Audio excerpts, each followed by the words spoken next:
They say home is where the heart is. But what happens when your own neighborhood turns against you over something as simple and as human as gathering around a fire? It all started on a crisp Saturday evening. I just finished building a modest backyard fire pit. Nothing fancy, just bricks, stones, and a dream. I imagined quiet evenings, family marshmallow nights, maybe even a few deep conversations with friends under the stars. But within 48 hours, I got the dreaded letter. The HOA said my fire pit violated visual uniformity rules. They wanted it torn down immediately, or I'd face escalating fines. No discussion, no warning, just a cold, typed notice taped to my door like I was being evicted. At first, I was angry. I mean, I pay my dues, I keep my yard clean, I even help neighbors shovel snow in the winter. But none of that seemed to matter. They didn't care about safety, or smoke, or even the aesthetics. They cared about control. That realization hit me hard. This wasn't just about a fire pit. It was about people in suits deciding how we live our lives, what joy we're allowed to have, and when we're allowed to have it. That night, I stood in my yard, staring at the now forbidden circle of bricks, wondering what kind of neighborhood we had become. Where community used to mean connection, now it meant compliance. But I wasn't ready to give up. If they were going to take away my fire pit, I was going to give them something they couldn't ignore. That spark of resistance lit something inside me. And what started as a personal loss was about to become a community revolution. I didn't just want revenge. I wanted to transform the narrative. If fire was the problem, maybe food could be the solution. So I went to the heart of what brings people together. Smoked ribs, grilled corn, fresh lemonade, and the smell of barbecue floating through the summer air. I called it the Freedom Flame Festival. And I wasn't keeping it a secret. The next morning, I printed flyers with bold, red letters. BBQ Block Party, free for all neighbors. I slipped them under doors, posted them in the local coffee shop, and even handed them to HOA board members with a smile. This wasn't a protest. It was an invitation. The idea? One Saturday, one block, dozens of grills. No fire pits, just portable BBQs, propane setups, and sizzling meat. Perfectly legal. Technically compliant. Totally unforgettable. As word spread, something incredible happened. People who had never spoken to each other started messaging me. The widow down the street offered to bring baked beans. A teenager with a smoker offered brisket.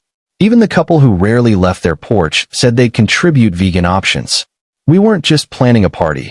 We were reviving our sense of belonging. HOA rules couldn't stop a gathering built on community and flavor.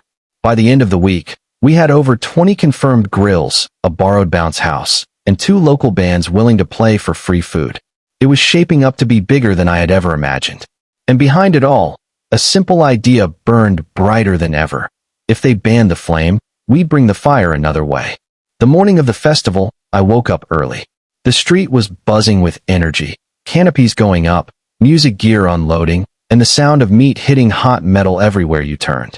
What had started as my quiet rebellion had grown into something living and breathing. Families were setting up lawn chairs. Kids were running between stations with faces painted like superheroes. Someone even set up a lemonade stand with Freedom Fuel written on it in red marker. And then I saw them. The HOA board members. 3 of them. Standing across the street with clipboards and frowns. I'll admit, my heart skipped. Was this where they shut us down? Was this where they reminded us whose rules mattered? But instead of confrontation, I offered them plates. Brisket, cornbread, smoked sausage, the works. One of them hesitated, then took a bite. Then another. Minutes later, they were sitting with the crowd, tapping their feet to the music. No one talked about bylaws. No one mentioned fines. For one glorious day, we were just neighbors again. And that fire pit they banned, it had become a symbol, not of defiance, but of unity. Every grill smoking in that street, every bite shared, every laugh echoed in the sunlit air. It all stemmed from that first spark. By sunset, people were dancing. Someone brought sparklers. A couple slow danced near the DJ booth like it was their wedding day. I looked around and saw more connection, more joy, more life than I'd ever seen on this block. And for the first time, I realized something powerful. Sometimes, the best way to fight control is with community. The Monday after the festival, something strange happened. I received another letter from the HOA. But this time, it wasn't a warning, it was a thank you. One of the board members wrote, This neighborhood hasn't felt alive in years. We didn't know how much we needed this. They even asked if I'd help coordinate future community events. Imagine that. The same people who banned my fire pit were now asking me to help bring people together. Of course, I knew better than to let my guard down completely. HOAs don't change overnight. But something had shifted. Not just in their tone, but in our neighborhood itself. People waved more often. Kids played in front yards again. Conversations flowed across fences that had once been cold and silent. The fire pit was still gone, technically, but in its place stood something far more powerful. Unity, warmth, and a shared memory of how we stood up, not by shouting, but by serving. This wasn't just my win. It was ours. Every burger flipped, every soda poured, every laugh shared. It was a message. Joy is not a violation. Connection is not a code breach. And when we're told to sit down and stay quiet, sometimes the loudest answer is a backyard grill, a full plate, and a community that refuses to be divided. So if you're dealing with rules that make no sense, with decisions that strip the life out of your living, remember this.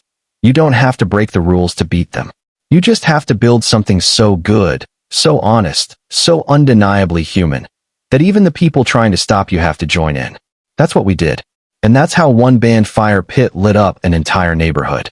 If you've ever battled your HOA or witnessed the madness, don't just scroll.